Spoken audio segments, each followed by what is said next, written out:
বিশ্বের শক্তিশালী পাসপোর্টের নতুন তালিকা প্রকাশ। বাংলাদেশের অবস্থান কত? এক দেশ থেকে আরেক দেশে ভ্রমণে কম বিধিনিষেধ ও সীমান্তে স্বল্প সময় অপেক্ষার সুবিধার ক্ষেত্রে কিছু দেশের পাসপোর্ট অন্যগুলোর তুলনায় বেশি শক্তিশালী।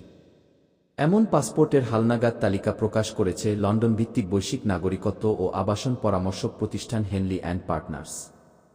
হেনলি পাসপোর্ট ইন্ডেক্সে এর আগের সবশেষ তালিকার মতো নতুন তালিকায়ও ১ নম্বরে রয়েছে সিঙ্গাপুর, আর যৌথভাবে ২ নম্বরে রয়েছে জাপান ও দক্ষিণ কোরিয়া। সূচক অনুযায়ী তৃতীয় অবস্থানে রয়েছে সুইডেন ও সংযুক্ত আরব আমিরাত।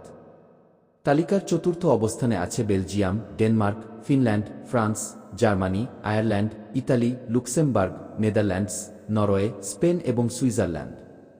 এছাড়াও পঞ্চম স্থানে আছে অস্ট্রিয়া, গ্রিস, মাল্টা ও পর্তুগাল।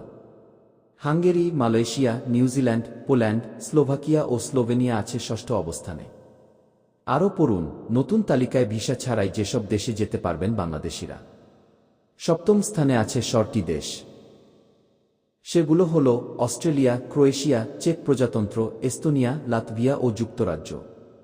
এদিকে শক্তিশালী পাসপোর্ট সূচকে বাংলাদেশের অবস্থান এখন ৯৩তম, আগের সবশেষ সূচকে যা ছিল ৯৫তম।